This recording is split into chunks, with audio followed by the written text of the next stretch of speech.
What's up, everybody, and welcome back to Lesser Athletes. My name is Chadwell, and today, like always, another interesting video for you here on the channel. If you cannot tell, I am terribly sick, but I still got to get some videos out on the channel. Who will dethrone Chelsea Green? I think is a big question. I think a lot of people want to think about, when you're thinking about, is Chelsea Green's reign going to be fast? Is Chelsea Green's reign going to be a longer reign? No one really knows. I don't think there's a lot of expectations for this reign. There hasn't been. Until, I guess, the video you're seeing today, until tonight, maybe we see Chelsea Green finally with the U.S. title.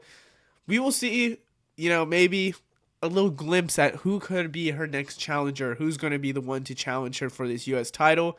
But we're going to go through 10 options about who could dethrone Chelsea Green. I think there's a lot of different options that make a lot of sense, and there's a lot of options that could be out the blue. So let's get started with Zelina Vega. Zelina Vega is somebody that I think obviously deserves a mid-card title. Now, is it the IC title? Is it the US title? Might not be the one and couldn't be the one to probably tell you it. But I think Zelina Vega is someone that is the workhorse of the women's side, where she is somebody that does deserve a championship reign and is very underrated.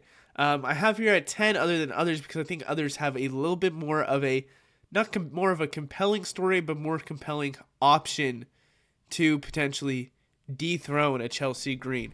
Now we're talking about 30 people, which technically is just bunch up to one. Pure Fusion Collective is one that I actually see if they would oh my god, if they would jump to SmackDown or jump somewhere else, US Gold could fit perfectly with them. Now here's the thing. Pure Fusion Collective is a interesting faction, I have to say, because I think Pure Fusion Collective has all the potential they could have with a good women's faction. But the fact of the matter is, they have no goal to kind of show this is a scary faction. They haven't won in a lot of matches to say this is a scary faction. It's just been a lot of mid. And if there's a lot of mid, you can't really back yourself up with being a very good kind of, not team, but not a very good faction for the women's division. Some singles gold, some maybe tag team gold could be the ones that they look for. But I'm going to put them up for right now as somebody that could dethrone a Chelsea Green in the future. Up next, we have Raquel Rodriguez. I think they are hiding Raquel Rodriguez's true talent. Kind of doing her a little dirty, in my opinion, even with the IC title picture. She's someone that should be able to win a mid-card title by far. But they haven't been able to push her to the moon with her being kind of Liv Morgan's muscle right now. I want to see what happens with Judgment Day, with Finn, with everyone so far. Because I think it's hard to say for Raquel Rodriguez what would happen with her in singles gold. I mean, she deserves to be someone that gets that singles gold here soon. But I think a Chelsea Green and her match would make a lot of sense if you're looking at, maybe trying to showcase somebody's dominance right away. But it's hard to say what will happen with her because of her being right now the muscle for Liv Morgan. Up next, we have Jade Cargill, obviously someone that I think a lot of people would say would win a singles title if she had the chance. Right now, doing an injury angle with her. Wonder what would happen with her when she comes back. But I also want to say I could see a way where they kind of try and push her to not have a singles mid-card title. Instead, maybe it's a Money in the Bank. Maybe it's something else that they can push her to have real championship threat opportunities. But for now, I think a mid-card title, what she did with AEW, also with her mid-card title, would be something that could push her to the moon if she gets it and uses it correctly.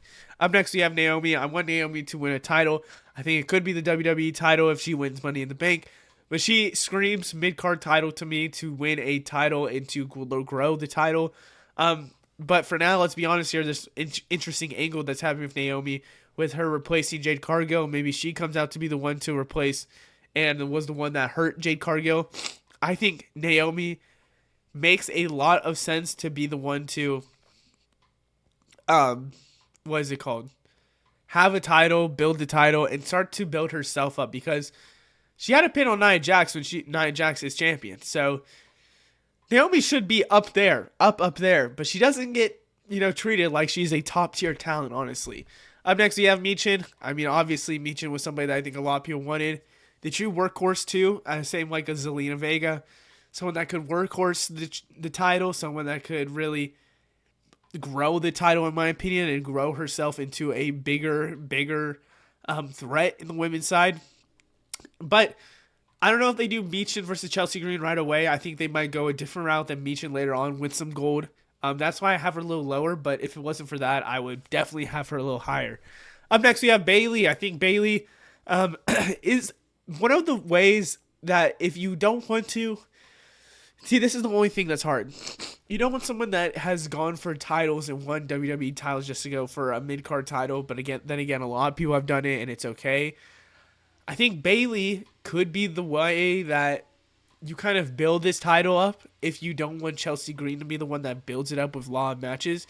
Bayley will have a lot of matches and build this title up and really make it a real title.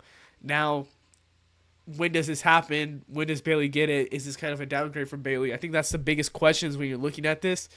But for now, I have to say I trust Bayley and I believe in Bayley to be somebody that could easily just have this title when she wants to, but I don't think she's going to dethrone Chelsea Green. Now, these are the top three. I think this top three is what I most likely will say could do it. Jordynne Grace coming over to WWE, maybe it's NXT right away, but I could see it being, the main roster after a little bit. Already had a little tease with the Royal Rumble. Jordynne Grace comes over. Maybe she just asserts her dominance in SmackDown and really shows that she is one of the top players for WWE in the future. Wins the title off Chelsea Green. I could see a great match between the two. I just could see this U.S. title being on Jordynne Grace. I don't think that's a crazy statement. I think a lot of people could see the same way. Jordynne Grace is somebody that obviously screams great potential. And Jordynne Grace becoming someone that could easily be it's a way to build up Jordynne Grace as a threat, obviously, to the women's division right away. She could be the one that builds this U.S. title and holds on to it for a while. You could do something where she jumps to WWE, gets this U.S. title, holds this U.S. title for a long time. Then when she loses the title, she's automatically in the biggest picture.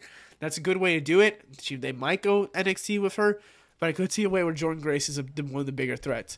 Up next, we have Piper Niven. I think there could be a way where Chelsea Green and Piper Niven have some kind of feud that goes on. There was already hints about it when it was Bad Blood, and Piper was like, I'd rather just stay here. Maybe this is a way that they can grow Piper into the true threat. She's already had some WWE Championship matches. Maybe this is where they kind of throw her as the huge threat in the way that they do it with a Chelsea Green and Piper kind of storyline to make people really interested in what could happen. I can see something like that.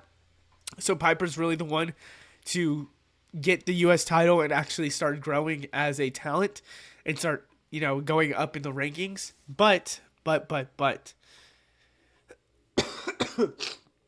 it's very hard for me to say that Piper is ready for a title. And that's the only thing that I think I'm hesitant about. And I almost put Jordynne Grace above her, but I feel like Jordynne Grace could go to NXT instead. But Piper is someone that obviously could easily, if they would do it, they could pull the plug quickly and just make it, them to have this feud. And my number one is Roxanne Perez. I think there's a way that you could really make Roxanne Perez an immediate threat to the women's division. The minute she loses her NXT title, I think you could kind of push her closer to the main roster. Chelsea Green and Roxanne Perez have already had like a mini feud in a way. Roxanne Perez could obviously be somebody that keeps on growing and keeps on developing if you put her on SmackDown. And I think you have this feud with Chelsea Green where Roxanne wins the title away. Really shows that Roxanne is a true threat in this women's division. Wins the title, holds onto the title, and then maybe later on in life she becomes somebody that's going for the actual main titles. Roxanne's very young.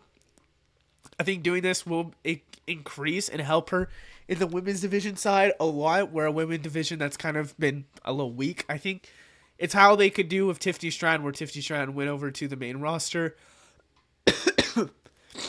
won Money in the Bank, and then Roxanne Perez could do the same where she comes in and then wins the mid-card title from Chelsea Green and then starts growing it from there. I think that makes more sense than Chelsea Green to lose it to it could be like a ladder match if anything too. But I like this option more I like this option and the Jordan Grace option the most because I feel like it really does elevate the talent, and that's what the mid card titles should be about, elevating talent. Other than that, I hope you guys enjoy. Let me know what you think down in the comments below. I'll see you in the next one. Goodbye.